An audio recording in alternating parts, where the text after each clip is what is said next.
एक हदीस मुबारक है, जब इंसान मरता है तो उसके सारे अमल जो है वो ख़त्म हो जाते हैं, लेकिन 3 अमल उसके जारी रहते हैं। एक वो सदका जो उसने दुनिया में दिया और सदका जारिया हो, एक वो इल्म जिससे दूसरे लोगों को फ़ायदा पहुंचता हो, और तीसरा नेक औलाद।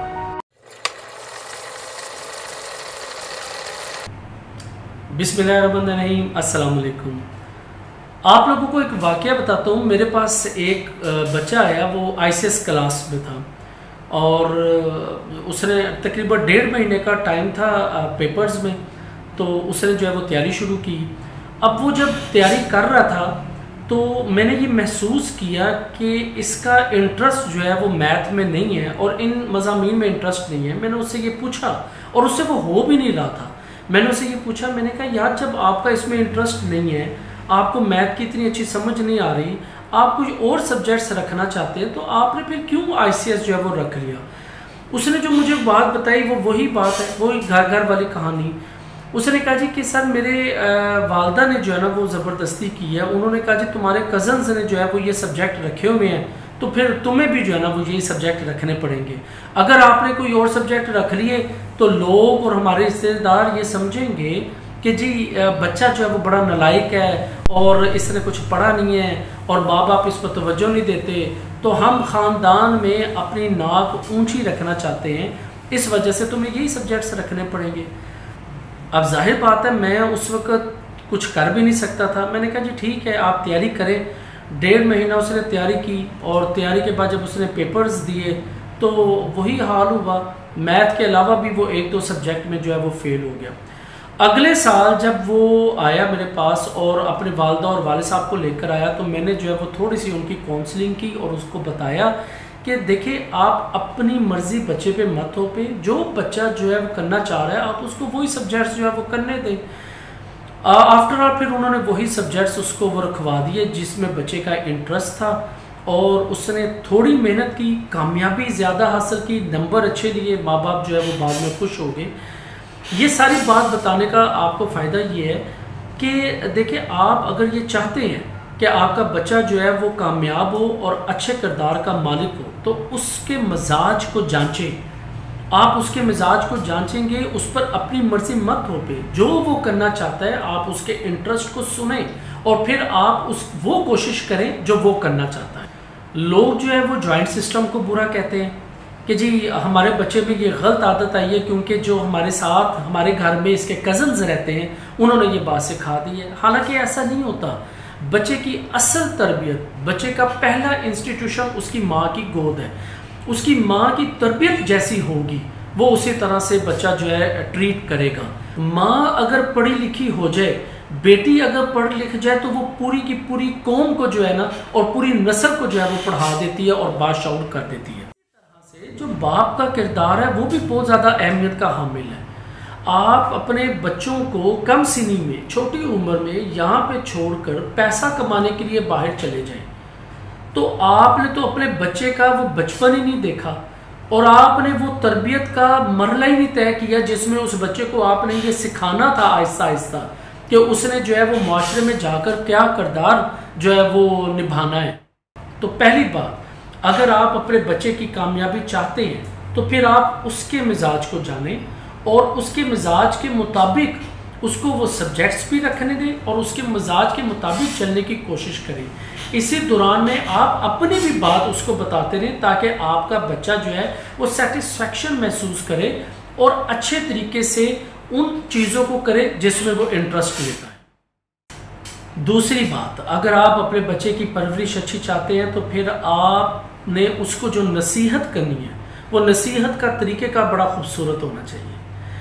अगर आप ये चाहते हैं कि आपका बच्चा आपकी नसीहत पर अमल पैरा हो तो उसको अमलन आपको वो काम करना पड़ेगा। अमलन आपको वो काम करना पड़ेगा जिससे बच्चा आपको देखे और फिर आपकी उस आदत को अडॉप्ट करे। अगर आप सिर्फ कहते रहेंगे और आपके घर में नाचाकी है, बीवी के साथ आपका सलूक अच्छा नहीं है, माँ बाप के साथ आपका जो है वो रवैया बेहतर नहीं है और घर के अंदर इत्तेफाक व इत्तेहाद की कमी है, तो आप ये चाहते हैं कि आपका बच्चा जो है वो कामयाब इंसान बने और आपके बच्चे में बड़े होकर अच्छी आदत आ जाए, तो ये नहीं हो सकता। आपको अमलन वो काम करना पड़ेगा, आपको अपने घर का सिस्टम ठीक करना पड़ेगा, आपको खुद इत्तेफाक व इत्तेहाद का मुजाहरा करना पड़ेगा, तब बच्चा जो है वो आपसे अच्छी बात सीख सकता है। एक बड़ी मशहूर बात है, हिस्ट्री रिपीट्स इटसेल्फ, तारीख अपने आप को दोहराती है। आप जो सलूक दूसरों के साथ रखते हैं, आपने जो फर्मा बरदारी अपने माँ बाप के साथ की हुई है, वो ही रिपीट होगी। अगर आप आज नाफरमान हैं, अगर आप जो है वो उनका कहा नहीं मानते, अगर आप उनसे तरीके और सलीके से बात नहीं करते, तो आपके बच्चे ने भी यही चीज़ सीखनी है और वो उसने भी वही जो है आगे जाकर जो है वो आपको काटना पड़ेगा जो फसल आपने बोई है। इसी तरह से एक बच्चे की सेल्फ रिस्पेक्ट बड़ी ज़रूरी है। अगर आप उसको कोई नसीहत करना चाहते हैं तो आप उसको अकेले में नसीहत करें। अगर आप उसके अंदर बिगाड़ पैदा करना चाहते हो तो फिर आप सबके सामने जब उसको नसीहत करेंगे, जब सबके सामने आप उसको डांटेंगे, तो उसकी एक सेल्फ रिस्पेक्ट है जो कि मजरूह होगी और बच्चा जो है वो फिर पॉजिटिविटी की तरफ जाने के बजाय और नेगेटिव होता जाएगा कि मैंने अब अपने माँ बाप से ये बात छुपानी है। क्योंकि उन्होंने सबके सामने जो है वो मुझे डिग्रेड करना है और मेरी बेइज्जती करनी है। तो कोशिश ये करें, अगर आप अपने बच्चे को कोई नसीहत करना चाहते हैं तो उसको अलहदगी में और उसको तरीके के साथ, ताकि उसकी सेल्फ रिस्पेक्ट जो है वो मजरूह ना हो।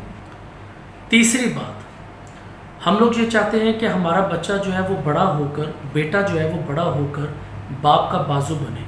इस मकसद के लिए हम दिन रात काम करते हैं, मेहनत और मुशक्क़त करते हैं। रात को जिस वक्त हम अपने घर पर आते हैं तो हमारा बच्चा जो है वो ख्वाब गफलत में सोया हुआ है, एक खूबसूरत नींद सो रहा है। उसके ख्वाबों की ताबीर के लिए आप सारा दिन बाहर लगाते हैं। तो यकीन जानें, इस तरह आपका बच्चा कामयाब नहीं होगा। उसकी वजह यह है कि आपने तो उसके लिए वक्त ही कोई नहीं निकाला। आप हर वक्त पैसे के लिए दौलत के लिए बाहर काम में लगे हुए हैं, और जब रात को आप घर पर आते हैं आपका बच्चा जो है वो सो चुका है। सुबह जब आपने जाना है आप सोए हुए हैं और बच्चा जो है वो उठ के जो है वो स्कूल चला गया है, किसी दरसगाह में चला गया है, तो आपको तो अपने बच्चे के साथ मिलने का टाइम ही नहीं मिला। आपने उसका तो खूबसूरत बचपन देखा ही नहीं, आपने उसकी उन जिद्दों को नहीं देखा जो वो आपसे करना चाहता है। इस तरह बच्चा महरूमी का शिकार हो जाएगा और उसको तो बाप का प्यार ही नहीं मिला, उस आपको वो तरबियत का मौका ही नहीं मिला। तो वक्त की फराहमी जो है वो एक बच्चे की कामयाबी के लिए बहुत ज़्यादा ज़रूरी है। पैसा इतना ज़रूरी नहीं है, आपका बच्चा आपके लिए एक एसेट है। अगर आप अपने उस एसेट को ठीक करने के लिए, उसकी खूबसूरती के लिए, उसको तराशने के लिए वक्त नहीं देंगे तो आपका बच्चा जो है वो कभी भी कामयाब नहीं हो सकता।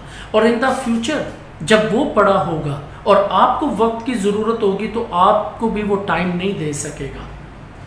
सूरह तहरीम में अल्लाह ताला फरमाते हैं, ऐ ईमान वालों, अपने आप को और अपने घर वालों को उस आग से बचाओ जिसका ईंधन इंसान और पत्थर होंगे। इस आयत में अल्लाह ताला वाज़ह तौर पर आपको ये फरमा रहे हैं कि ऐ ईमान वालों, आप अपने बच्चों की अच्छे तरीके से परवरिश करो, उनकी इस्लाह करो। एक ख़ास उम्र तक आप बच्चे को जो है वो सिखा सकते हैं, उस उम्र के बाद पछतावे के सिवा कुछ नहीं रह जाता। उनको अखलाकियात सिखाएं, उनको ज़िंदगी गुजारने का तरीका सिखाएं, उनको बताएं कि ये दुनिया फ़ानी है। चौथी बात, हलाल कमाई। आप अपने बच्चे के लिए बेतहाशा मेहनत करते हैं, ना आप हलाल की तमीज़ करते हैं और ना हराम की, और आप उसको 2 नंबर तरीके से पैसा लाकर उस बच्चे को आप खिलाते हैं, तो आपका बच्चा जो है उसके अंदर कभी भी सलीका नहीं आ सकता, अदब नहीं आ सकता। हलाल रिज्क कुंजी है आपके बच्चे की तरक्की की। दुनिया की बेहतरीन इन्वेस्टमेंट आपके बच्चे की परवरिश है। एक बड़ी खूबसूरत कोटेशन है, दुनिया का सबसे खूबसूरत पौधा मोहब्बत का पौधा है जो ज़मीन में नहीं बल्कि दिल में उगाया जाता है। नबी अकरम सल्लल्लाहु अलैहि वसल्लम ने फरमाया है, मुझे बच्चों की 5 आदतें बहुत ज़्यादा पसंद हैं। नंबर 1, वो रो कर मांगते हैं और अपनी बात मनवा लेते हैं।